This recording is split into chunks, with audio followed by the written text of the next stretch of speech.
कर दी। अच्छा, तुम्हारे पास सबसे पहले हम लोग कर, अच्छा by the way, important topics बताया तुम्हें इसके? इसके हाँ। एआई के। हम्म, ये रहा। ठीक है, मुझे ये हमारा उससे नहीं है, किसी और की क्लास से प्रॉब्ली। ओके। ठीक है, तो हिल मिड क्लाइंबिंग। नहीं है।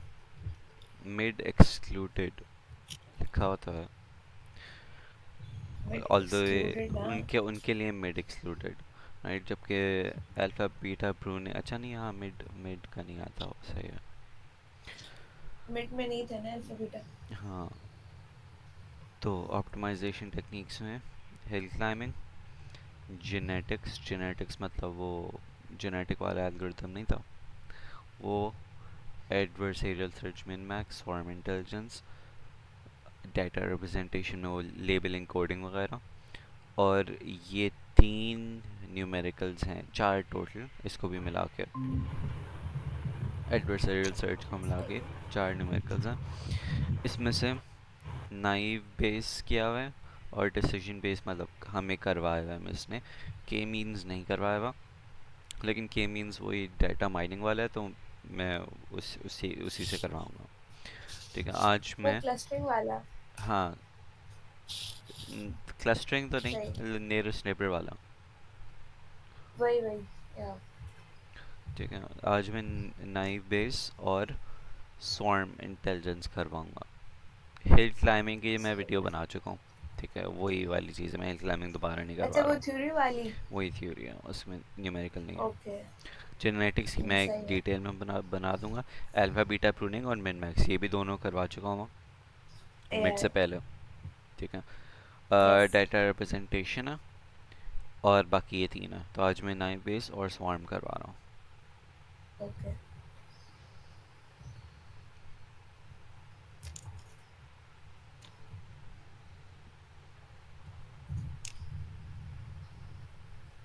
ओके,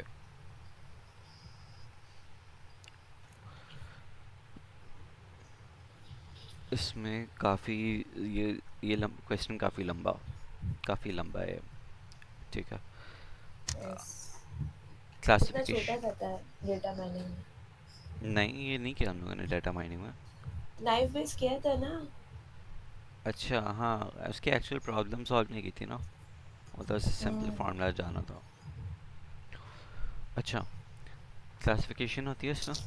ठीक है, और क्लासिफिकेशन इस अजम्पशन पे होती है कि हमारे पास जो फीचर्स हैं वो एक दूसरे पे डिपेंड नहीं कर रहे हैं, यानी कि फीचर्स इंडिपेंडेंट है, इसलिए ये नाइव नाम है इसका, बिकॉज भोला है। ओके, अब हमें क्या करना है कि सबसे पहले तुम्हें डाटा डाटा सेट गिवन होगा। ओके, डाटा सेट गिवन है, और ये डाटा सेट उस चीज़ का है कि तुम्हारे पास कि तुम्हारे पास कि तुम्हारे पास ईमेल्स हैं। ओके, रुक जाओ, वन सेकेंड, या नॉट दिस वन, पहले एक इसकी एग्जांपल।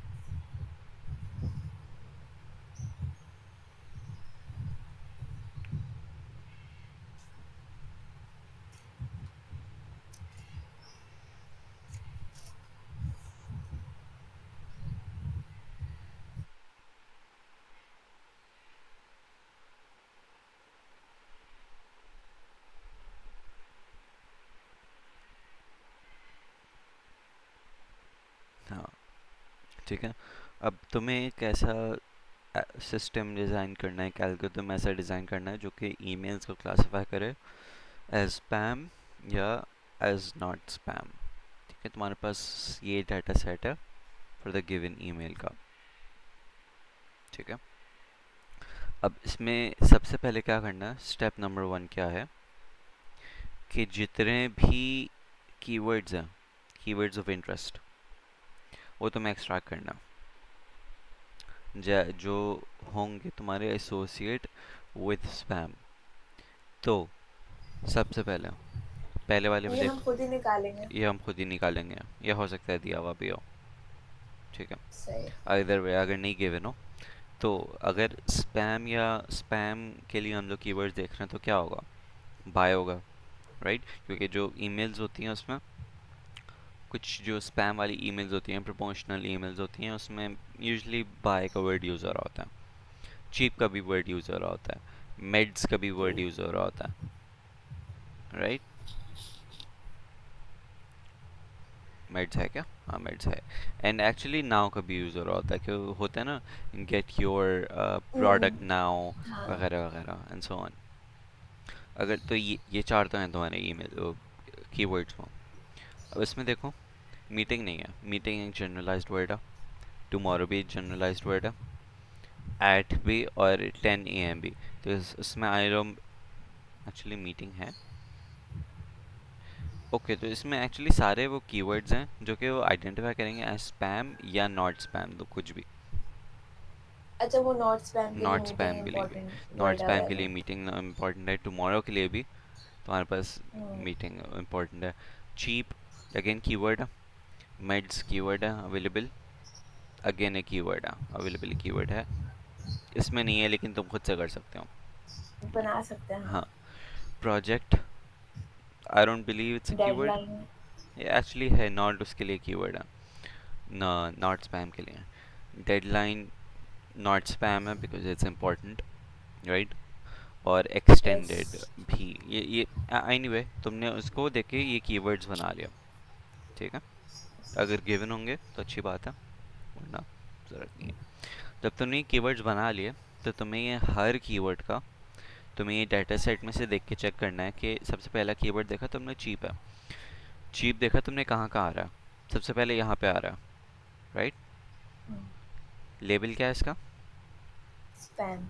सो चीप एक दफ़ा लेबल में आ रहा है, चीप एक दफ़ा स्पैम में आ रहा है, और आई गेस दो ही दफ़ा है। तो तुमने चीप देखा, और स्पैम में कितनी दफ़ा आ रहा है वो? टू। नॉट स्पैम में कितनी दफ़ा आ रहा है? ज़ीरो। करेक्ट। अब मेड्स का देखो, तो मेड्स कहाँ यूज़ हो रहा है? मेड्स मेड्स ये रहा, एक एक दो स्पैम, बार आ रहा है। दो, दो बार स्पैम, और कहीं नहीं आ रहा, तो स्पैम में दो नो। दफ़ा आ रहा, और नॉट स्पैम में ज़ीरो। ओके, ऐसे ही डेडलाइन के एग्जांपल ले लो, डेडलाइन नहीं डेडलाइन। नहीं नहीं, यहाँ पे डेडलाइन है, ठीक है, और सिर्फ एक ही दफ़ा है, और वो नॉट स्पैम में है। Not spam. स्पैम में तो आ ही नहीं रहा, तो फिर इसलिए डेडलाइन ज़ीरो स्पैम में, और नॉट स्पैम में वन। जब ये हो गया, जब ये हो गया तो फिर तुम्हें क्या करना है कि स्टेप नंबर 2 क्या है? ये साथ साथ लिख रहे हो या नहीं? Yes yes. ठीक है, हो गया हो गया। Okay. Step 2, calculate prior probabilities. अब ये तुम्हें ओरिजिनल डाटा में से देख के निकालना है कि whether the email is spam या नॉट स्पैम। ओके, इसमें क्लासिफिकेशंस कितनी हैं? दो हैं, दो। राइट? और टोटल नंबर ऑफ रोज कितनी है, सैम्पल्स कितने हैं? एक दो तीन चार पाँच छः। छः, राइट? छः में से अगर तुम्हें दिखाने का बस प्रोबेबिलिटी कि वो स्पैम है, तो टोटल छः, और देखोगे तुम कि स्पैम कितने हैं, एक, दो, तीन, तीन। राइट? तो नंबर ऑफ स्पैम, अगर तुम्हें स्पैम की प्रोबेबिलिटी निकालनी है तो 3 / 6, यस। सिक्स। राइट? और फिर नॉट स्पैम की निकालनी है तो इस केस में दोनों की प्रोबेबिलिटी सेम है, तो इसलिए भी 3 / 6, ठीक है? ओके। अब उसके पास है तुम्हारा, उसके बाद तुम्हारे पास है लाइकलीहुड। क्या क्या क्या? कह रहे थे? मैं कह रहा था उसके बाद तुम्हारे पास स्टेप 3 है, लाइकलीहुड, ठीक है? इसमें हम लोग करेंगे कि we calculate the likelihood of email being spam और नॉट स्पैम मेरे गिवन मेरे द। को शोर तो नहीं आ रहा, मैं बंद कर दूँ? नहीं नहीं, सही है। Likelihood of being spam and not spam given the presence of each keyword. We use Laplace smoothing to handle the case where the keyword might not appear in one of the categories. अब तुम्हें जितने भी keywords of interest हैं, ठीक है, मैं बताऊंगा keyword of interest कैसे कैसे निकालेंगे हम लोग। लेकिन जितने भी कीवर्ड्स ऑफ इंटरेस्ट हैं, तुमने क्या किया, उसको इस फॉर्मूले में पुट किया। ओके। अब ये सही है है। क्या कि तुम्हें जो कीवर्ड चूज़ किया है उसको स्पैम के लिए नहीं, स्पैम के लिए भी निकालना है और उसको नॉट स्पैम के लिए भी निकालना है। फॉर एग्जांपल तुमने जो कीवर्ड है वो लेट्स से चीप, सबसे पहले चीप के लिए निकाला, राइट? तो यहाँ पे कीवर्ड की जगह क्या आ जाएगा, चीप, एंड चीप इन जी। Spam, right? तो हम्म, probability of cheap in spam अब इस फॉर्मूले में पुट कैसे करेंगे, count of keywords in spam. Keyword क्या 0। हमारा, चीप, और वो स्पैम में कितना है, स्पैम इज 2। 2 to, 2 right? कौन गया, two, two plus one. Total spam emails कितनी है तुम्हारे पास, थ्री। 3। और टोटल नंबर ऑफ कीवर्ड्स कितने हैं तुम्हारे पास इस लिस्ट में से, देखो,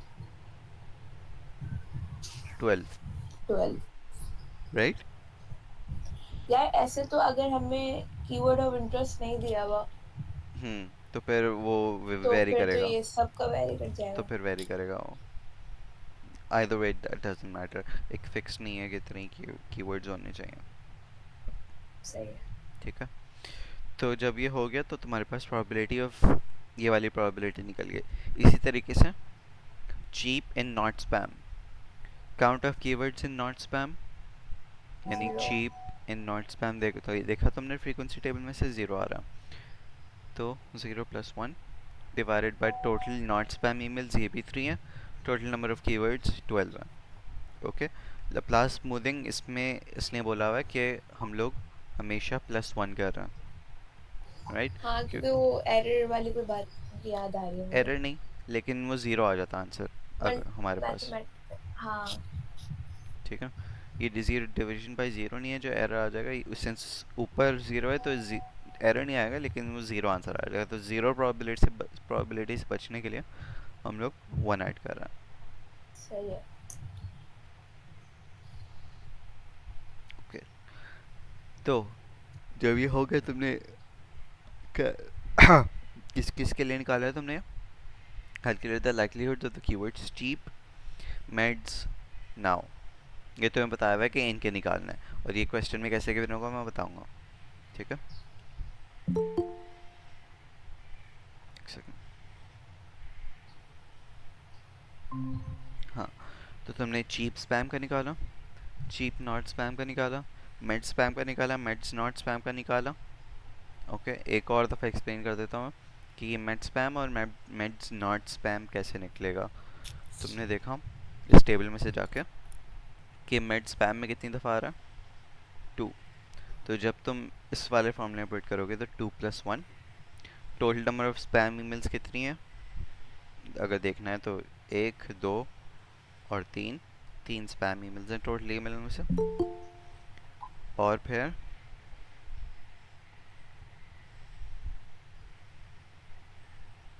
अच्छा, और फिर टोटल नंबर ऑफ कीवर्ड्स कितने हैं, उस टोटल नंबर ऑफ कीवर्ड्स में से फ्रीक्वेंसी टेबल में से तुमने देखा, और फिर ये 12 आ रहे थे तो तुमने यहाँ पे 12 लिख दिया। इसी तरीके से नॉट स्पैम का भी करना है। तुम जब ये सारे आ गए तुम्हारे पास, ओके, अब तुम्हारे पास एक ईमेल आई है कि उसमें ये तीन वर्ड्स यूज़ हो रहे थे, ठीक है? सही है। ये तीन कीवर्ड्स यूज़ हो रहे थे और तुम्हें ये चेक करना है कि वो ईमेल स्पैम है या नहीं। ओके। उस केस में तुमने इन सब का ये निकाला, चीप स्पैम भी निकाला, चीप नॉट स्पैम भी, med spam, meds not spam, now spam और नाउ नॉट स्पैम। जब ये हो गया तो सिंपली आगे फॉर्मूले में पुट करना। ओके। अब ओके। लिखा हुआ क्या, finally we calculate the posterior probabilities for the new email cheap meds available now using the naive bayes formula। ठीक है।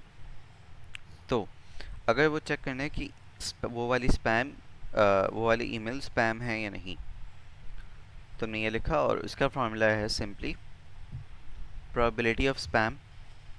ये तुमने निकाली हुई थी, कहाँ निकाली थी, प्रायर प्रायर। प्रोबेबिलिटीज़ में। सही है। ठीक है, मल्टीप्लाई बाय, ये स्पैम के लिए है ना, कि स्पैम है या नहीं। तो जितने भी कीवर्ड्स हैं तुम्हारे पास, जितने भी कीवर्ड्स हैं इसमें जो तुमने चूज़ किए, पहला ये आ सारे। गया चीप स्पैम, मेड स्पैम और नाउ स्पैम, ये जो तुमने ऊपर निकाला है। हम्म, ठीक है, चीप स्पैम आ गया, मेड स्पैम और नॉट स्पैम, इन सब की जो वैल्यूज़ निकली थी तो तुमने मल्टीप्लाई कर दी, तो हमारे पास आंसर क्या आ रहा है? 0.004। 04। ठीक है, अब तुम्हारे पास ये जब आ गया तो तुम्हारे पास एक नॉट स्पैम की भी निकालनी है इसी तरीके से। तो जितने भी कीवर्ड्स हैं तुमने ये नॉट स्पैम के लिए भी निकाली। उसके लिए क्या किया तुमने? P not spam which is 0.5, P multiply by probability of cheap not spam, ऊपर निकला हुआ चीप सही नॉट है। स्पैम। मैट की भी नोट्स हैं। इसी तरीके से सबको मल्टीप्लाई किया, तुम्हारे पास एक ही ये आ रही है और एक ही ये आ रही है। फाइनल स्टेप तुम्हारे पास नॉर्मलाइज करना है प्रोबेबिलिटी को। ओके, कैसे नॉर्मलाइज करना है? इसको नॉर्मलाइज कर रहे हैं सबसे पहले तो ये लिखा ऊपर और divided by this plus this, तो जो दूसरी वैल्यू है उसको, तो 0.004 डिवाइडेड बाय 0.004 प्लस जो दूसरी वाली की प्रोबेबिलिटी आई है तुमने वो लिखी, तो जो वैल्यू आ रही होगी इसकी प्रोबेबिलिटी है। तुमने सही दूसरी है। वाली की भी ये की, क्या आ रही है?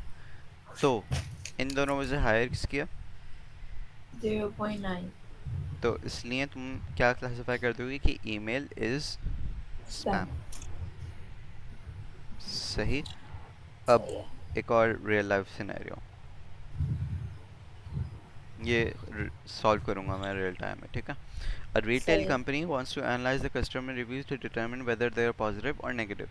You decide to use naive Bayes algorithm to classify the ये हम sentiment। खुद करेंगे रोज। खुद करोगे? यस। ओके, तुम ही बोल रहे हो, लाइबा समझ में आए? हाँ मुझे आता है। आ गया? हम्म। ओके, मैं बस एक ओवरव्यू दे दूं उसका, मतलब करना क्या है इसमें। हाँ, दे दो। ओके, अच्छा, for simplicity let's consider three words, तीन कीवर्ड्स हैं, गुड, बैड और एक्सेलेंट। तुम्हें इसका मकसद क्या है कि नाइव बेस एल्गोरिथम अप्लाई करना है रिव्यूज़ में, कस्टमर की रिव्यूज़ में क्लासिफाई करना है कि वो एक्चुअली उनका सेंटिमेंट पॉजिटिव है या तो फिर नेगेटिव है। तुम्हारे पास डाटा यहाँ पे दिया हुआ है। ओके, 10 सैम्पल्स हैं डाटा में। अब इसमें क्या करना? स्टेप नंबर 1 क्या था? Frequency table. Frequency table. इसमें कीवर्ड्स कितना? 3। तो तुम्हें गुड का भी निकालना है कि गुड कितनी दफ़ा पॉजिटिव में आ रहा है और गुड कितनी दफ़ा नेगेटिव। नेगेटिव में आ रहा है। ठीक है, और वो कैसे चेक करना है कि तुम्हारे पास ये जो यस लिखा हुआ ना, यानी कि वो उस वाली रिव्यू में था, तो तुमने देखा अगर गुड पॉजिटिव में आ रहा तो सिर्फ यस वाले देखोगे, नो वाले नहीं देखने, बिकॉज सही है। वो ही एग्जिस्ट करता है रिव्यू में, नो वाले तो एग्जिस्ट करते ही नहीं है, राइट? तो तुमने देखा कि अगर पॉजिटिव में कितने आ रहे हैं, एक पॉजिटिव, दो, तीन पॉजिटिव, चार पॉजिटिव और पांच पॉजिटिव, तो पांच दफ़ा पॉजिटिव में आ रहा है गुड, और आई बिलीव एक दफ़ा नेगेटिव में आ रहा है, राइट? एक दफा। देखो ना, नो वाले को नहीं देख रहे ना हम लोग, बिकॉज वो नो में तो एग्जिस्ट नहीं कर रहा। कैरेट।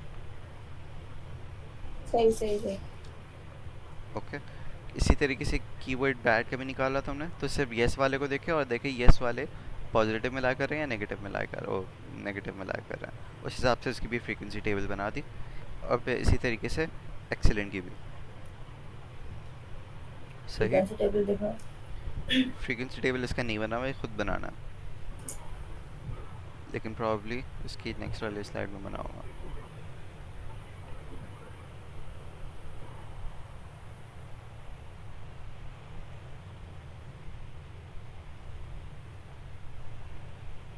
ये फ्रीक्वेंसी टेबल। अच्छा, इसमें 4-1 लिखा हुआ है, ये शायद गलत लिखा हो, 4-1, चेक कर लेना फिर से कि गुड कितनी दफ़ा आ रहा है। यस पॉजिटिव में 1 2 3 4 5 गलत लिखा है, 5 ही है। 5 बार। चलिए 5 1 है यहाँ। सही। अच्छा, फ्रीक्वेंसी टेबल कैलकुलेट की तुमने, ठीक है। उसके बाद तुमने क्या करना है, प्रायर प्रोबेबिलिटीज़। प्रायर प्रोबेबिलिटीज़ कैसे कैलकुलेट करते हैं?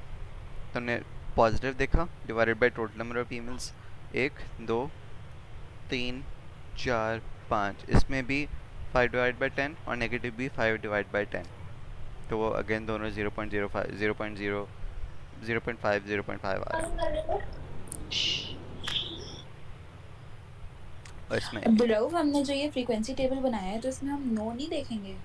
नो नहीं देखेंगे, क्योंकि वो नो इसलिए नहीं देख रहे क्योंकि ये लिखा हुआ है कि सेकंड वाले रिव्यू में क्या गुड है, नहीं है गुड, तो हम लोग फिर उसको लेंगे नहीं ना। जब वो गुड एग्जिस्ट नहीं करता तो फिर उस सैंपल में लेंगे नहीं हम लोग। फिर से रिपीट कर दो, मेरा नेट चला गया था। ओके, फॉर एग्जांपल तुम्हारे पास शुरू में यहाँ पे, ओके, यहाँ पे से अगर हम लोग चीप का देख रहे थे तो चीप उसी रोज में देख रहे थे जिसमें चीप एग्जिस्ट करता है, राइट, एक इसमें और एक इसमें। हम्म। तुम्हारे पास यहाँ पे गुड सिर्फ येस वाले रिव्यूज में एग्जिस्ट कर रहा है ना, सिर्फ इसलिए येस वाले को काम कर रहा है। ये नो जो है लिखा हुआ है, ये मतलब ये है उसका कि उस रिव्यू में नो लिखा ही नहीं था यूज़र ने। गुड इस नहीं लिखा था गुड यूजर नहीं ने। लिखा था, सॉरी, गुड नहीं लिखा था, तो फिर इसलिए सही। उसको नहीं लेंगे। सही, तो हमने फिर ये देखा कि गुड का पॉजिटिव और गुड का नेगेटिव यस, यस में। यस में। सही, ठीक है, समझ ठीक है, गए। जब ये हो गया तो प्रायर प्रोबेबिलिटीज निकाली, और ये सब क्या, ये इसको देख के अंधाधुंध कर देना, ये गलत हुआ हुआ है मोस्ट लाइकली। हम्म। सही है। ये हर हमने क्लास में एग्जाम्पल सॉल्व की थी। हाँ ये की थी हम लोगों ने एग्जाम्पल सॉल्व। ओके, अब जो ये मिस ने बताया है ना, ओके, वो इन माय ओपिनियन गलत बताया है। क्या? मिस ने बताया था कि लेट्स से इसमें जो हुआ हुआ एक्चुअली मुझे याद नहीं है मिस ने क्या बोला था। We need to classify a review containing the words good and excellent but not bad। क्या मतलब है इसका? मतलब हमें ऐसे वो वाले रिव्यू क्लासिफाई करना है जिसमें गुड और एक्सीलेंट हो, हाँ, नेगेटिव पॉजिटिव वाला होगा। एक एक नया रिव्यू आया तुम्हारे पास जिसमें गुड और एक्सीलेंट लिखा है लेकिन बैड नहीं बैड को लिखा, नहीं करें। तो तुम्हें उन्होंने बैड को ऐड किया हुआ है प्रॉब्लम में। एग्जैक्टली मेरे लिहाज से बैड नहीं नहीं होना करेंगे, चाहिए था। बिकॉज जब वो रिव्यू में है ही नहीं तो उसको प्रोबेबिलिटी में लेंगे ही नहीं हम लोग। सिर्फ ऐसे। गुड का निकाला और एक्सेंट का निकाला और फिर फॉर्मूलेज में पुट करके वो कर दिया, ठीक है। अब अनफॉर्चुनेटली अगर ये मिस से बात भी करता हूँ मैं जाके, क्योंकि मैं कोशिश करूँगा समझाने की, अगर वो सुन ली उन्होंने तो अच्छी बात है, ठीक है। अगर नहीं सुनी तो फिर जो भी लिखा हो ना, या नॉट बैड लिखा हो या इस बैड लिखा हो, बस जितने भी कीवर्ड्स लिखे हो उसके अकॉर्डिंग फॉर्मूला में पुट कर देना, because in the and miss को सही करवाना ज़रूरी है, एक्चुअली सही करवाना ज़रूरी नहीं है।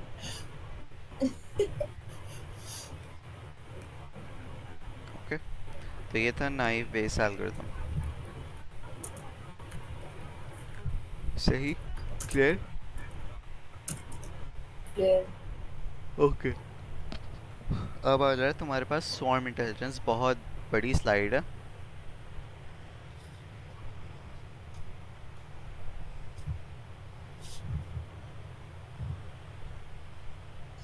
यार रऊफ, हम्म, एक गिफ्ट भेज दूँ मैं। गिफ्ट? यस। चैट पे भेजूँ या रऊफ बस पे भेजूँ? कहीं भी भेज दो। रऊफ पे भेज देते हैं इसे।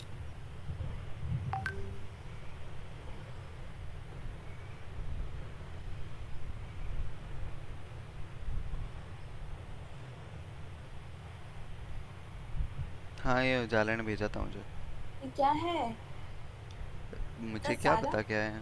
ये तो किसने लिखवाया, मुझे ये भी तो नहीं पता ना इसकी सोर्स क्या है, और किसने लिखवाया, हमारे टीचर ने लिखवाया, किसने लिखवाया।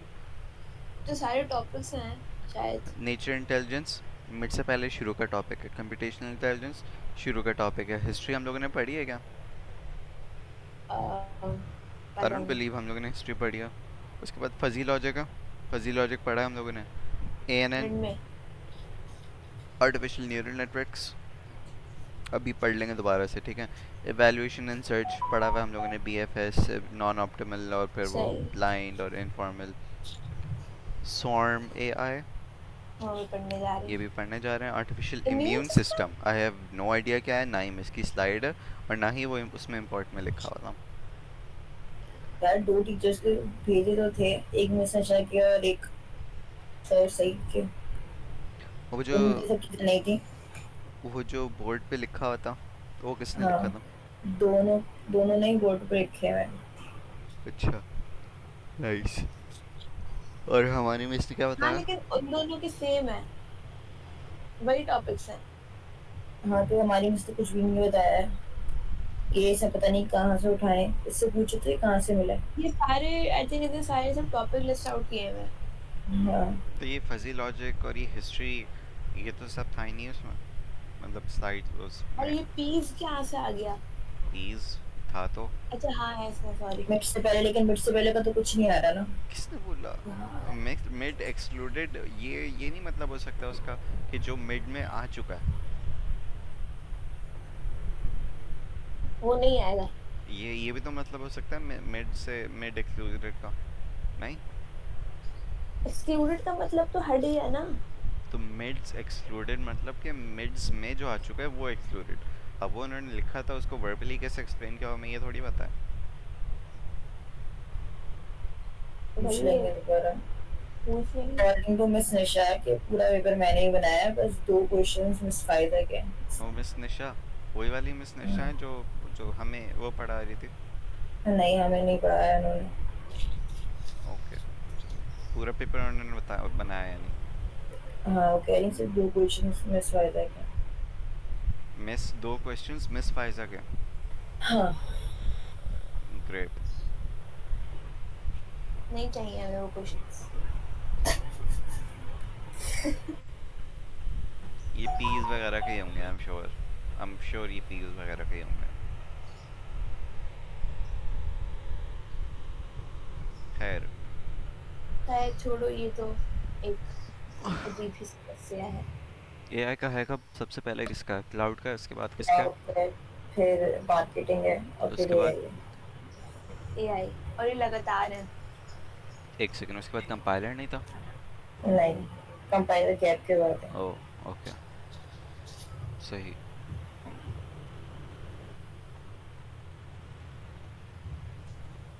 अच्छा, स्वार्म इंटेलिजेंस, ठीक है। लारिब, इसमें एक स्पेसिफिक चीज़ पूछनी थी तुम्हें या तो पूरा समझना है? क्योंकि अगर मैं पूरा तो समझाऊंगा।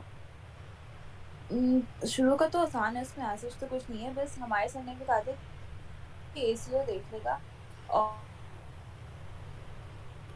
ओके, तो इनके आखिर में भी ना एसीओ में एक न्यूमेरिकल है, तो अभी मैंने अच्छा लाइब्रेरी से है, पूछवाया तो वो कह रही है कि मिस्टर के स्टूडेंट्स कह रहे हैं कि नहीं पढ़ाया न्यूमेरिकल, लेकिन सर ने कहा था देख लें, चलो तो सही वो है। समझ नहीं आया था। ओके, ठीक है।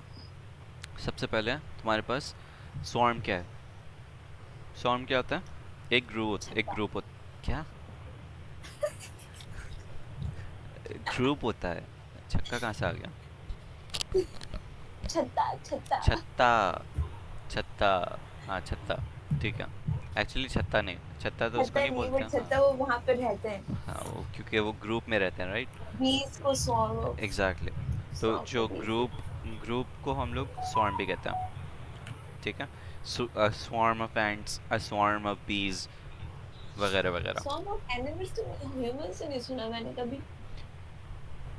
स्वार्म ऑफ ह्यूमंस मैंने भी नहीं सुना, लेकिन यूज हो सकता है ना, बिकॉज इट्स अ लेकिन ग्रुप, हो सकता है कि हाँ। ठीक है।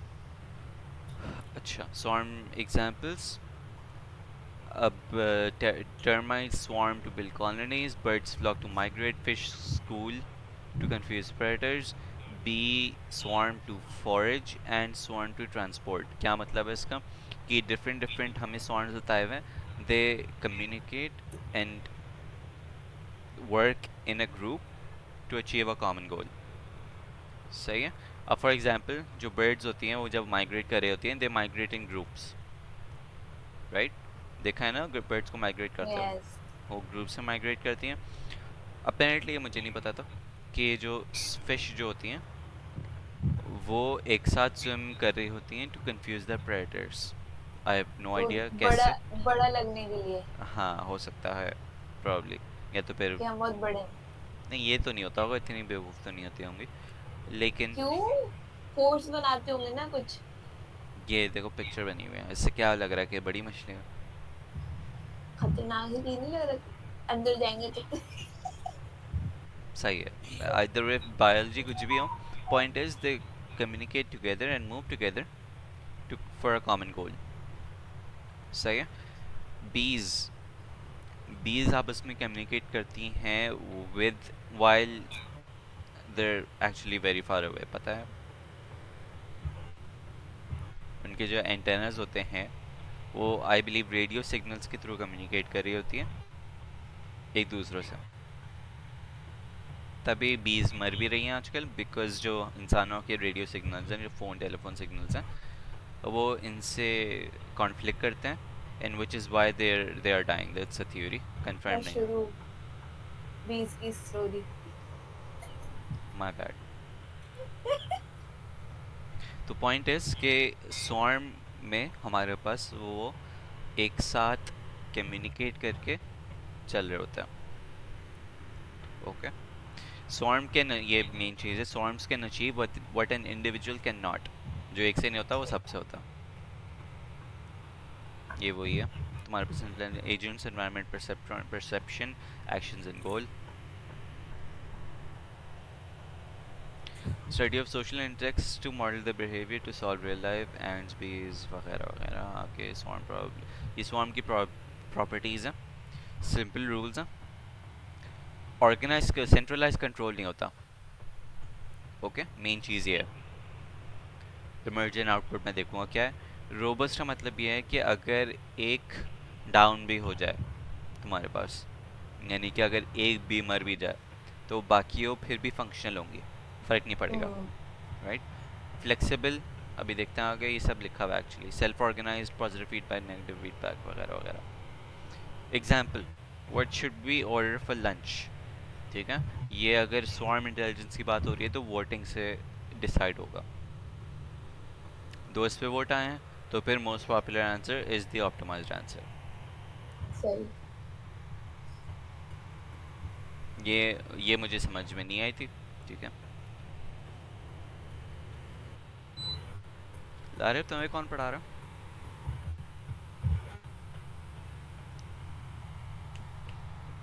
लारे बताइए। ओके, एफ के एम। फिजिक्स तो है इधर। सर सईद पढ़ा रहे हैं। और ये उन्हीं की और ये उन्हीं की स्लाइड है।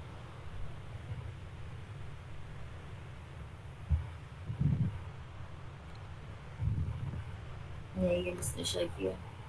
नहीं ये तो मिस निशा की हैं। ओके सही है।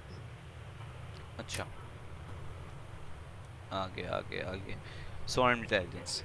Social insects work without supervision. Their teamwork is largely self-organized, and coordination arises from the different interactions among individuals in the colony.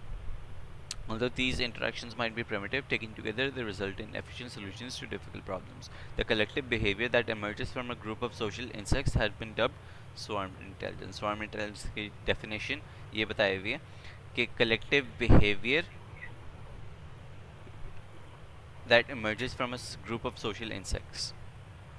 Collective behavior जो कि individual social insect से बन रहा है उसको हम लोग क्या कह रहे हैं? Swarm intelligence कह रहे हैं। ठीक है, आगे उसमें बताया हुआ है। Flexibility can adapt to a change. Flexibility का मतलब ये है कि वो changing environment से adapt हो सकता है। Robustness जो मैंने बताया था कि अगर एक या ज़्यादा individual फेल हो गया हो तो group can still perform its task. Self-organized activities are neither centrally controlled or nor locally supervised. मतलब ना ही सेंट्रली कंट्रोल्ड है, एक कोई एक कंट्रोल नहीं कर रहा और ना ही उनको सुपरवाइज कोई कर रहा है, ठीक है। अब जब बेस डिफाइन हो गई स्वार्म इंटेलिजेंस की, तो हमारे पास जो कंप्यूटर्स में इम्प्लीमेंट करने के तरीके हैं वो दो हैं, दो मेथड्स हैं। एक है तुम्हारे पास ACO एंड कॉलोनी ऑप्टिमाइजेशन, और पार्टिकल स्वार्म ऑप्टिमाइजेशन PSO, ये दो अलग अलग मेथड्स हैं। आई बिलीव सिर्फ ACO आ रहा है या तो फिर दोनों करवाए हुए हैं लारे? करवाए नहीं थे, हमें बस कहा था कि आप लोग एसीओ देख लेगा। चलो ठीक है, तो ACO कराओ सिर्फ या दोनों कराओ? इसमें मेरे ख्याल से सिर्फ एसीओ ही है। अच्छा ओके, स्लाइड में ठीक है। ACO was hmm. ACO was inspired by the behaviors of ants and has many successful applications in discrete optimization problems. Inspired by ants, the particle swarm particle swarm concept originated as a simulation of simplified social system. The original intent was to simulate choreography of a bird flock वगैरह वगैरह भी आएगा आगे। अच्छा, अब ants चलती कैसे हैं, ठीक है। ants को देखा लाइन में फॉलो कर रही होती हैं, यस। क्यों कर रही होती हैं पता है वो? नहीं। जो और मैंने ये भी देखा है हम्म, कि एक आंट आ रही होती है ना, वो मतलब मैं कैसे इधर कैसे एक्सप्लेन करूँ, एक दो आंट आ रही है, एक वापस जा रही है और एक आ रही है।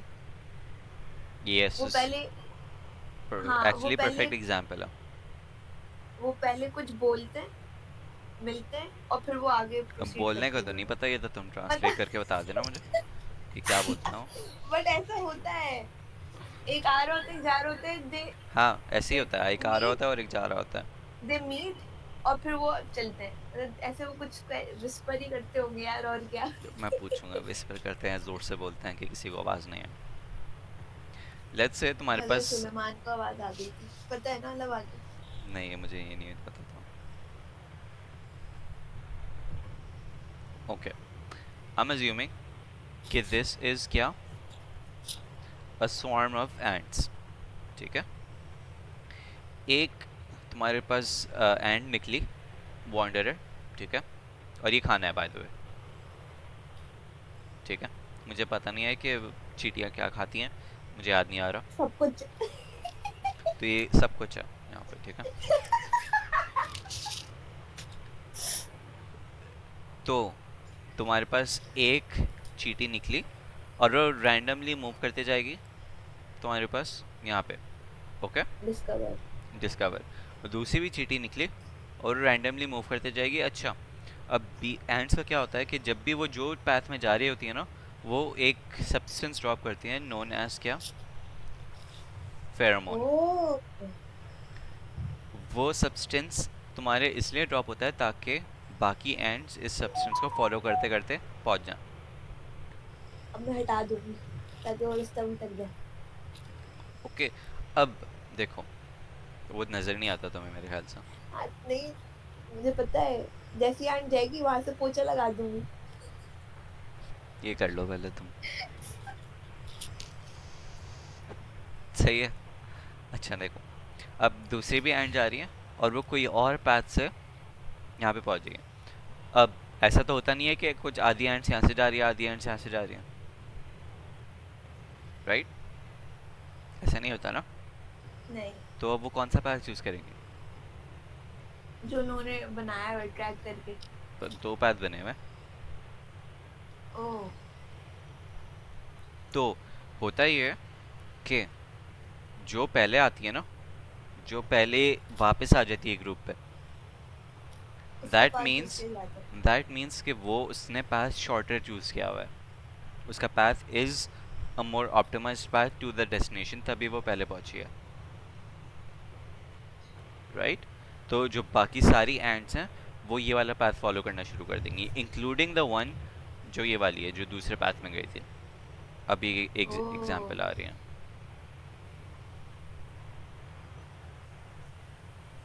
ये देखो।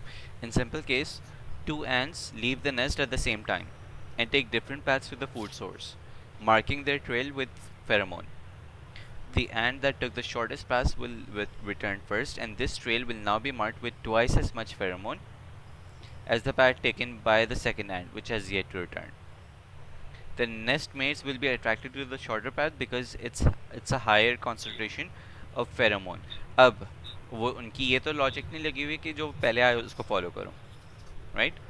तो वो कंसंट्रेशन देखेंगे कि जिस पाथ पे ज़्यादा फेरोमोन है उसको फॉलो करेंगे वो, तो वो क्योंकि वो ट्वाइस यूज हो चुका है। हाँ, तो बेसिकली जिस पे ज़्यादा फेरोमोन होगा it will be shorter as well.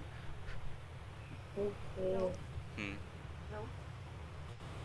Pheromone explain करना क्या है दोबारा? फेरोमोन एक सब्सटेंस है जो कि एंड्स ड्रॉप करती हैं ताकि रेस्ट ऑफ द स्वार्म या ग्रुप उसको ट्रेल को फॉलो करे. ठीक है, ओके. लेट्स से ये लीडर ऑफ द पैक है, तो तुम्हारे पास ये फेरोमोन ड्रॉप करेगी, ये इस पाथ पे चलते हुए आ रही थी और ये फेरोमोन ड्रॉप करते हुए आ रही थी. तो जो पीछे वाली एंड्स हैं, बाकी भी एंड्स हैं, वो इसी ट्रेल को फॉलो करेंगे बिकॉज इसी पाथ पे फेरोमोन ड्रॉप हुआ है. ठीक है, यार अगर कोई चोटी बीच में मर जाती है तो उसके पार्टनर्स को ढूंढती नहीं है? से उसके उसके पार्टनर्स को ढूंढते नहीं है? मर जाती है यानी कि वो मतलब हाँ लॉस्ट हो गई। लॉस्ट हो गई. तुम्हें बायोलॉजी पढ़नी है, क्या पढ़नी है? एक्चुअली एक बायोलॉजी भी नहीं है तो सवाल है। मुझे नहीं पता इसके बारे में कि होता क्या है, लेकिन जो जहन में आ रहा है मेरे कि वो लॉस्ट ही इतनी कम होती होंगी because they all follow in a line. हवा आई हो गया। ख़त्म. आई डोंट बिलीव कि कोई इसको फॉलो करता, कोई इसको ढूंढता है. इनमें कोई दोस्ती वोस्ती नहीं होती, सारे के सारे फाइनल ईयर के स्टूडेंट्स होते हैं. ओके, ये वही से एग्जांपल दी हुई है, नेस्ट है एंड्स का और ये फूड है. दोनों एक साथ टाइम पे निकले और तुम्हारे पास ये पहले पहुंच गई. जब ये पहले पहुंच गई तो वापस उसी पाथ से वापस भी आई है, एंड सिंस ये वाली पहले आ गई, राइट? तो सारी की सारी एंड्स ने यही पाथ चूज़ किया, एंड जब वो ऊपर वाली भी पहुंची तो उसने भी ये पाथ चूज़ कर दिया because it has more pheromones. Clear हो गया है? इनको एक बैकअप भी रखना चाहिए। बैकअप पाथ क्यों? Yes, in case in case यहाँ पे कोई आ गया प्रीडेटर को खाने के लिए। एंड्स का प्रेडेटर कौन होता है? कॉकरोच? होता होगा human stamp. Storm. Stop stop हाँ स्टॉप। ओके, ये समझ में आ गया, बेसिक वर्किंग समझ में आ गई.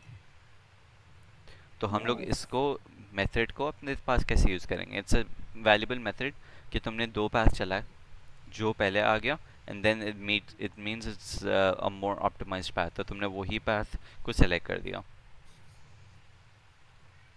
क्लियर? सही है। ठीक है.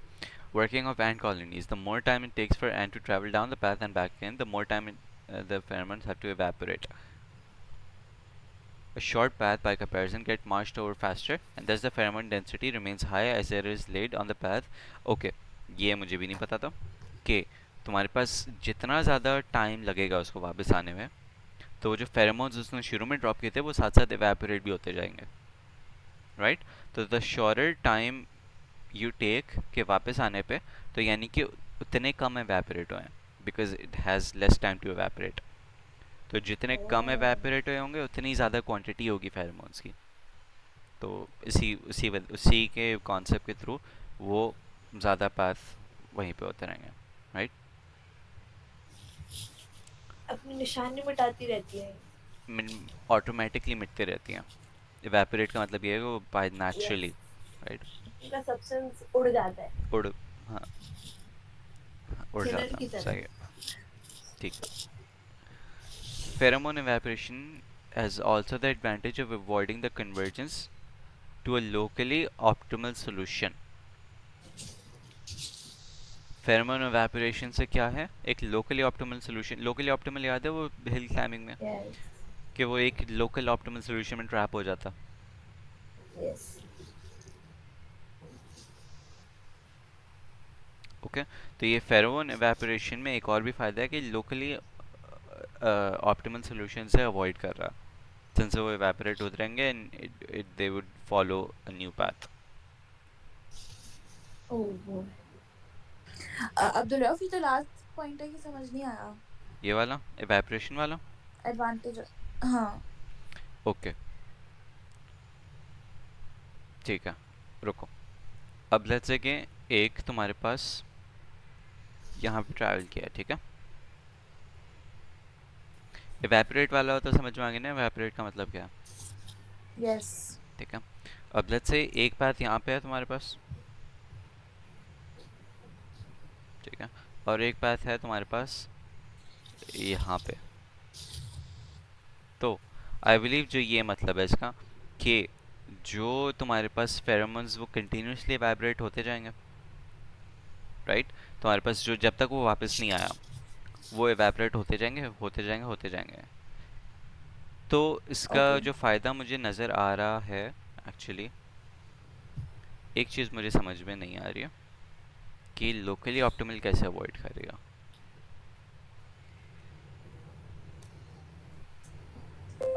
ChatGPT से पूछता।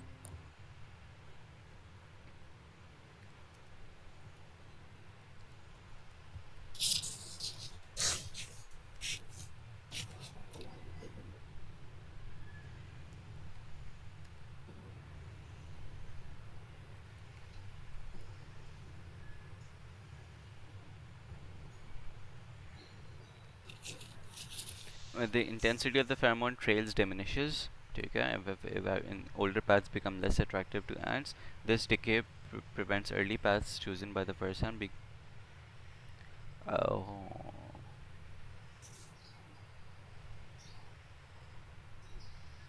I see, okay। देखो तुम्हारे पास अब जो लास्ट एग्जांपल दी थी मैंने, यहाँ एक्चुअली वहीं से देख लो, ये वाली, ठीक है। अब जो ये वाली पाथ चूज कर रहे हैं लोग, ओके, तो जब तुम्हारे पास ये वाले पाथ भी तो एवेपोरेट होते जाएगा ना आहिस्ता आहिस्ता। जो ये वाली ट्रेल है, यहाँ पे जो फेरोमोन्स गिरे हुए हैं वो भी आहिस्ता आहिस्ता एवेपोरेट होते जाएगा, सही है। ओके। तो it will encourage some ants to travel other than this area, और फिर वो एक नया पैड ढूंढेंगी फूड पे। तो लेट्स से तुम्हारे पास जो सिंपल एग्जांपल ले लेता,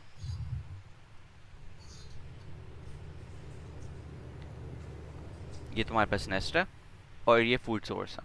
तुम्हारे पास एक एंट इनिशियली गई थी, एक ने तुम्हारे पास ऐसे ट्रैवल किया था पीछे से जाके यहाँ पे, और एक ने तुम्हारे पास ऐसे किया था। कौन सा चूज हो जाएगा अभी एज ऑप्टिमल? नीचे वाला। नीचे वाला हो जाएगा, राइट। अब this is local optimal because in the comparison it's the most better one, right? लेकिन it's not globally maximum solution, क्योंकि वो तो स्ट्रेट लाइन है ना, स्ट्रेट लाइन सबसे शॉर्टेस्ट पाथ होगा, राइट। तो जब तुम्हारे पास ये सेलेक्ट हो गया तो जो एंड्स हैं वो इस पर ट्रैवल करते जाएंगे, लेकिन जैसे जैसे टाइम गुजरते जाएगा, जितना टाइम गुजरते जाएगा उतने ही ये फेरोमोन्स एवेपोरेट होते जाएंगे। जब ये फेरोमोन्स एवेपोरेट होते जाएंगे तो इनकी इंटेंसिटी कम होती जाएगी। It will encourage some ants to form a new path, वो जाएंगी नया path ढूंढेंगे। जब उनको ये मिल गया and the pheromone quantity is higher तो path चेंज हो जाएगा। तो इससे एक तुम्हारी लोकल ऑप्टिमल वाली चीज़ अवॉइड हो रही है कि ज़रूरी नहीं है कि तुम इस पे स्टक हो जाओ। सेंस इवेपोरेशन है तो तुम बाद में जाके इन विद टाइम नए पाथ्स को एक्सप्लोर कर सकती हो। सही है, ठीक है। ओके, ये एग्जांपल कह रही थी। हाँ, ये और इसके नीचे है। Okay, an example with real ants. A, ants follow the path between points A and E, ये ई और ये ए। बी, अब ये एक ऑब्स्टिकल आ गया, एच और सी एक ऑब्स्टिकल आ गया, ठीक है। An obstacle is imposed. Ants can choose to go around it, one of the two different paths with equal probability. अब जब ये आ गया, ठीक है, तो एंड्स ऊपर वाली भी और नीचे वाली भी वो लेफ्ट पे जाएंगे या राइट पे जाएंगे, वो इक्वल प्रोबेबिलिटी अभी कहीं पे भी जा सकती है. तो जो एंड्स ने यहाँ से किया है वो भी फेरोमोन्स ड्रॉप करेंगे, राइट, और जो एंड्स ने यहाँ पे किया वो भी फेरोमोन्स ड्रॉप करेंगे. ओके, जब ये हो गया तुम्हारे पास, उससे क्या होगा कि जब जो एंड्स यहाँ से गई थी वो घूम फिर के वो आएंगी भी यहीं से, और वो शॉर्टर टाइम पे आएंगी. जब वो शॉर्टर टाइम पे आएंगी दैट मीन्स क्या, कि ज़्यादा ऑप्टिमल सोल्यूशन है कंपेयर टू दिस, क्योंकि ये ज़्यादा टाइम लगेगा इनको. जब ज़्यादा टाइम लगेगा तो एवेपोरेशन भी ज़्यादा हो चुकी होगी. जब एवेपोरेशन ज़्यादा हो चुकी होगी यानी कि फेरोमोन्स की क्वांटिटी कम होगी. And the ends choose the path which has more density of pheromones. समझ में आई है ऑब्स्टिकल वाली क्या बात हो रही है? यस. ओके, किसी को कोई मसला है यहाँ पर? नो. ठीक है, एक और एग्जाम्पल. ये एग्जाम्पल है, केमिकल इक्वेशन है. लग तो केमिस्ट्री की इक्वेशन लग रही है. एग्जाम्पल ए बी, अच्छा ये डिफरेंट पैथ्स हैं. Okay, an example with artificial ants. The initial graph with no distances. This is no distances. With distances actually. This is distances. At time 0, there is no trail on the graph edges. Therefore, ants choose whether to turn with equal probability. At time 1, trail is stronger on shorter edges. Therefore, on average, preferred by ants. I see. ठीक है. 30 ants उधर, 10 ants उधर, 10 ants उधर, और फिर तुम्हारे पास जो है H इधर, और फिर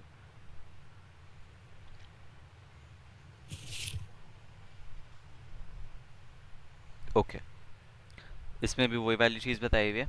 इनिशियली तुम्हारे पास ये डिफरेंट पैथ्स हैं, ठीक है. ओके, अच्छा ये 1 है, मुझे लगा 0.1 है. It make sense. अब ठीक है, अब तुम्हारे पास ये वाला डिस्टेंस कितना है 1, ये वाला डिस्टेंस कितना है 1, और 0.5 0.5. इनिशियली ओके, तुम्हारे पास ऊपर से भी एंड्स आ रही हैं 30 और नीचे से भी आ रही हैं. अब सिंस इनिशियली कोई फेरोमोन्स नहीं है, टाइम इक्वल्स टू 0, तो वो प्रोबेबिलिटी क्या है कि लेफ्ट या राइट जाएंगे, इक्वल है.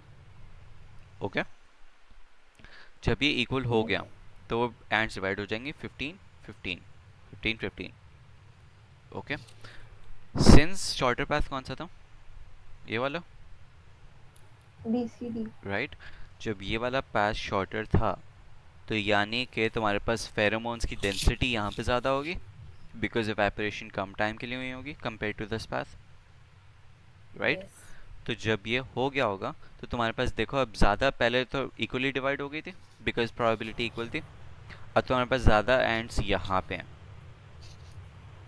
This is shorter. This is and more shorter. dense. अब सारे क्यों नहीं है, बिकॉज वो लोकल ऑप्टिमल वाली बात है कि तुम्हारे पास some ants will continue to explore new paths. सही. सही. ओके, ये भी समझ में आ गई. एग्जाम्पल वही वाली एग्जाम्पल थी वैसे, बस एक डिफरेंट तरीके से एक्सप्लेन की हुई थी. The bridge experiment. Okay, the bridge experiment, ठीक है. द ब्रिज एक्सपेरिमेंट क्या है?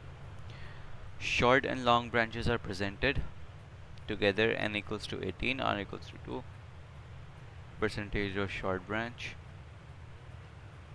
Short branch is presented 30 minutes after long branch.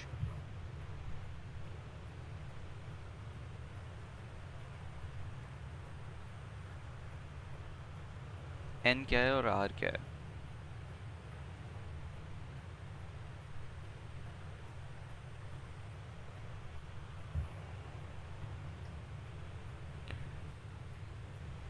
Hundred experiments, percentage of traffic on short branch.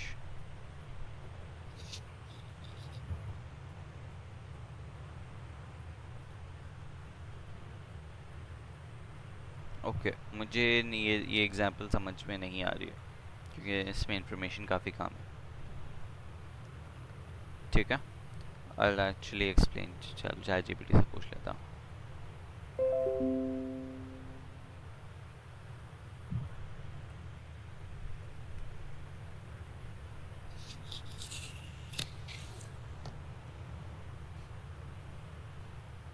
How the timing of path availability affects your choices. Left setup. Both short and long branches are presented simultaneously. Right setup.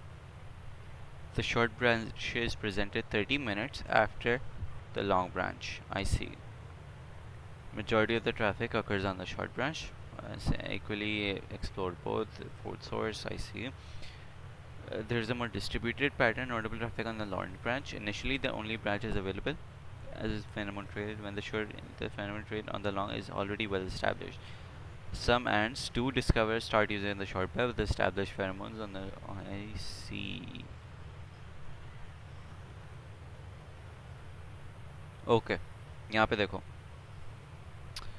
Initially तुम्हारे पास bridge experiment में क्या है कि इसमें एक shorter path है और एक लॉन्गर पैथ है, राइट? जो लेफ्ट वाले एक्सपेरिमेंट में तुमने दोनों साथ ही इंट्रोड्यूस करवा दिए हैं, यानी कि शुरू से ही शॉर्टर पैथ भी अवेलेबल है और लॉन्गर पैथ भी अवेलेबल है, राइट?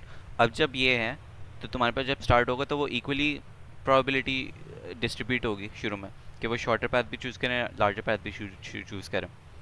तो जब वो चूज़ कर देंगे तो इन दी एंड जब ये इनिशियली तुमने दोनों कर दिए तो वो majority of the population ends जो हैं वो क्या चूज़ करेंगे, शॉर्टर पैथ पे आ जाएंगे, बिकॉज वो शॉर्टर पैथ है। फॉर एग्जांपल आधी नीचे गई, आधी ऊपर गई, शॉर्टर कौन सी है?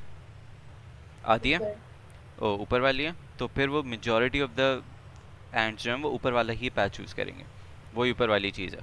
ओके, ये वाली एग्जाम्पल में और जो लेफ्ट वाली एग्जाम्पल में कोई डिफरेंस नहीं है। फ़र्क आ गया तुम्हारे पास, बताना क्या चाह रहे हैं? बता रहा हूँ एक ही मैं, चीज। बता रहा हूँ मैं, फ़र्क आ गया तुम्हारे पास राइट एक्सपेरिमेंट में। इसमें तुम्हारे पास क्या हुआ है कि इनिशियली लॉन्गर पैथ ही था, शॉर्टर पैथ था ही नहीं, एक ही पैथ था। इन्होंने शॉर्टर पैथ 30 मिनट्स बाद इंट्रोड्यूस करवाया। ऑलराइट। ओके, अब सिंस 30 मिनट बाद करवाया ना, तो पहले से ही फेरोमोन्स वेल एस्टैब्लिश थे यहाँ पे, तो मोस्ट ऑफ द एंड्स जो हैं वो लॉन्गर पैथ ही चूज़ करें अकॉर्डिंग टू दिस। ओके, सिर्फ कुछ एंड्स जो हैं वो तुम्हारे पास शॉर्टर पैथ उन्होंने एक्सप्लोर किया। तो जब तुमने दोनों साथ कर दिए तो majority of the traffic tends to the shorter path, right? और तुम्हारे पास यहाँ पे एक्चुअली थोड़ा ट्रैफिक जो है वो ज़्यादा डिस्ट्रीब्यूटेड है अकॉर्डिंग टू दिस, यानी कुछ एंड्स शॉर्टर भी चूज़ करिए, कुछ एंड्स लॉन्गर भी करिए। वाई? क्योंकि जब तुम्हारे 30 मिनट्स गुजर गए तो this path is well establish, यहाँ पे ज़्यादा फेरोमोन्स ड्रॉप हुए हुए हैं पहले से ही। ओके, तो द प्रोबेबिलिटी जो कि यहाँ पे शुरू में आधी आती थी वो यहाँ पे आधी आधी नहीं है, वो एक्चुअली और ज़्यादा tends to the longer path है, इसलिए यहाँ पे कमेंट्स जा रही हैं in the traffic is much more distributed. सही, क्लियर या? Yes. Okay, ACO, a general purpose heuristic algorithm which can be used to solve different not interest in simulation but in the use of artificial ant colonies as an optimization tool। अब जो ant colony optimization है ये एक method था, right? Okay, इससे हम लोग different optimisation problems को सॉल्व कर सकते हैं, whether it's choosing the shortest path or whether it's choosing the most optimal path। Okay, इसमें भी हम लोग क्या कर देंगे, जैसे कि कोई भी सोल्यूशन कोई भी सोल्यूशन स्पेस है, हम लोग ने दो रैंडमली चला दिया, राइट? और फिर जो वापस आया that means is the most optimal solution, तो वो इसने वही पैथ चूज कर दिया। ओके, तो ये AOC तुम्हारे पास जब हम लोग अपने एल्गोरिदम्स और अपने सॉल्यूशंस को इम्प्लीमेंट करने के लिए यूज़ करेंगे तो हम लोग ऐसे कर सकते हैं कि कोई लेट्स से कि गूगल मैप्स है, ठीक है? गूगल मैप्स नहीं है, तुम्हारे पास एक पैथ है, तुम्हारा स्टार्टिंग पॉइंट ये रहा और एंडिंग तुम्हें ये जाना है, तुम्हें लेकिन अनफॉर्चुनेटली पता नहीं है कि पाथ कौन सा चूज़ करना है। तो तुमने यहाँ पे कौन सा मेथड लगाया, ACO लगाया, जिसमें मल्टीपल या दो या मल्टीपल पाथ्स चूज़ हो रहे हैं साइमल्टेनियसली। जो वापस सबसे पहले आया वो क्या होगा, वो चूज़ हो मोस्ट जाएगा, ऑप्टिमाइज। लेकिन वो मोस्ट ऑप्टिमल नहीं है। करेंटली ऑप्टिमल वो है। तो ओह राइट, सॉरी। उसके अलावा हट के ज़्यादातर जो तुम्हारा चूज़ होगा वो यही होगा। कुछ हट के तुम्हारे पास वो डिफरेंट पाथ चूज़ करेंगे, and if that path is shorter then this one, then वो करेंटली ऑप्टिमाइज्ड वो बन जाएगा। सही सही है। है। तो तुम्हारे पास जो ACO है वो इन प्रॉब्लम्स को सॉल्व करने के लिए यूज़ हो सकता है। अच्छा। इसकी कोई एग्जांपल? किसकी? ACO की? या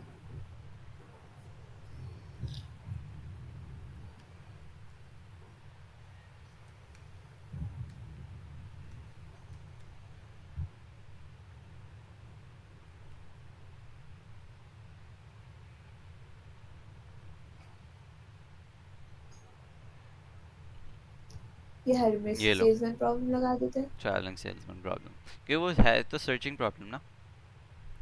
find the Fine. Shortest possible route that visits each city and exactly once and each city exactly once and returns to the origin city। कोई ट्रैवलिंग सेल्समैन प्रॉब्लम है, उसको सारी सिटीज़ विजिट करनी है, तो तुमने इनिशियली एंड्स छोड़ दिए ऑन अ डिफरेंट पाथ्स। ठीक है। जो सबसे पहले रिटर्न होगी that means it's more optimise, तो ज़्यादातर तुम्हारे पास करंटली वो होगी। उसको हट के तुम्हारे पास कुछ स्मॉल प्रोपोर्शन तुम्हारे पास उस पाथ को हट के चूज़ करेंगे, and if that path returns a shorter path, तो फिर वो करेंटली जो ऑप्टिमल सोल्यूशन है वो चूज़ हो जाएगा। सही है। सही। क्लियर हो गया या बता दूं अगर नहीं हुआ तो? यस। ओके। और जो फेरोमोन्स जो अपडेट हो रहे हैं वो according to this formula update हो रहे हैं। Thanks, I didn't ask. Okay. अच्छा, एक्चुअली बोला हुआ है देखो, अबे यार। ये वैसे कुछ भी नहीं है। Let be the intensity of trail on edge IJ at time t, each ant at time t chooses the next town where it will be at n iterations, ये each कितना ant फाइन है ये? completes। ये time का है, ये Greek letter है T का। At each ant completes a tour. At this point, the trail intensity is updated according to the formula. This ये formula तो नहीं याद करना ना लारे, क्योंकि ये यूज़ भी नहीं हुआ कहीं किसी भी एग्जाम्पल में। पता नहीं, मैं तुमसे पूछने वाली थी। मुझे नहीं लगता ये होगा, आई हाईली डाउट इट, क्योंकि वो उसमें उसमें लिखा हुआ भी नहीं है प्रॉब्लम। वो जो पिक्चर है उसमें उसमें प्रॉब्लम लिखा भी नहीं है, उसमें इम्प्लाइड हुआ है कि वो Theoretically थ्योरी लिखा हुआ है। थियोरेटिकली।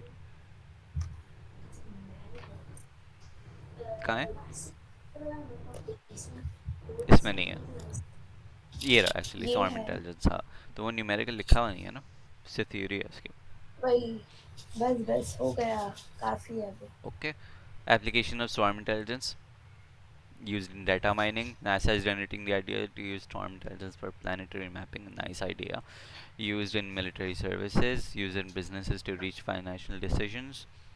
मैं लिख रही हूँ, मैं लिख रही हूँ। अच्छा, मैंने भेजी है वैसे स्लाइड ग्रुप में। तो मैं दोबारा थोड़ी ना खोलूंगी। I'm nice. done.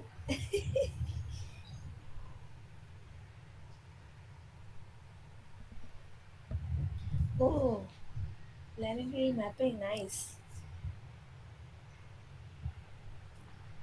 Okay. ठीक है। इसके एडवांटेजेस नेक्स्ट उसमें लिखे हैं, एडवांटेजेस देख लेते हैं। कोलैबोरेटिव है, अडेप्टेबल है। ओके, मैं कीवर्ड्स पढ़ रहा हूँ बिकॉज इट्स ऑब्वियस कि इनका मतलब क्या है। ओके, तो जो नहीं समझ में मुझे बता देना। फ्लेक्सिबल है, डिसेंट्रलाइज्ड है ऑब्वियसली, रिस्पॉन्सिव है, रिस्पॉन्सिबल नहीं, और able to react immediately to local stimuli without latency. Latency पता तो होगा ही, तुम्हें क्या होती है, राइट? Yes. तो इमीडिएटली रिस्पॉन्ड करती हैं to the pheromones without any delays. Latency का मतलब इन शॉर्ट डिले होता है. Self organised, able to adopt to a variety of roles as needed to in response to changing conditions.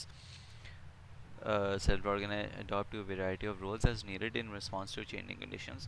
Okay, self organized का क्या मतलब ये है, क्या मतलब है कि डिफरेंट रोल्स को हम लोग अडेप्ट कर सकते हैं. अगर एंड्स की बात करें हम लोग, to in needed to response to changing conditions, मतलब कि सिंपली तुम्हारे पास चेंजिंग कंडीशंस में जो नीडेड होंगी चेंजेस, वो एबल वो हम लोग उस चेंजेस पर अडेप्ट कर पाएंगे. Self correcting, able to adapt and reorganise. Self correcting क्या मतलब वही है कि able to adapt and reorganize, compensating for faults and completing tasks even when individual agents fail. Sahi. Secure, able to share vital insights without compromising confidentiality and privacy requirements. Secure. Secure, ये ends मतलब ends के उसके example से बाहर निकलो जिस example में use हो रहा है. मैं आर्ट्स के इस पे थी, हम्म. मैं आर्ट्स का ही सोच रही थी. हाँ, ये एंड्स के क्या उसमें नहीं लिंक? सोचो, यूट्यूब किया कोई. एंड्स एंड आर्ट्स तो सर्च करना ब्रिटिश में क्या है. Imagine a ब्रिटिश में आर्ट world होगा. where algorithms mimic the wisdom अच्छा, of ये वीडियो nature. भी भेजी हुई है Well, कि स्वार्म इंटेलिजेंस एक्सप्लेन्ड. सही. ओके, स्वार्म इंटेलिजेंस अरे हो गई. वही सिंपल लगता है. डन. लारे यस. क्वेश्चन जो तुम्हारे थे वो क्लियर हो गया क्या? वो वही क्वेश्चन था कि न्यूमेरिकल करना है या नहीं करना.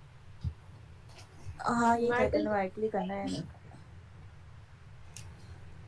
ये ओके. था क्या? सो एक मेथड था टू एक सर्चिंग सर्चिंग तो फिर नहीं प्राइमरी बोलूँगा. की तरह ही मैं पूछेंगे इससे. हाँ, कि defined ACO, how what are the drawbacks of ACO, what are the advantages of ACO, explain how what are ACO the works. Drawbacks? मुझे नहीं पता, ये तो चैट जीपीटी कर लेना ना. या चलो कर लेता हूँ. क्या कर दो, मैं मतलब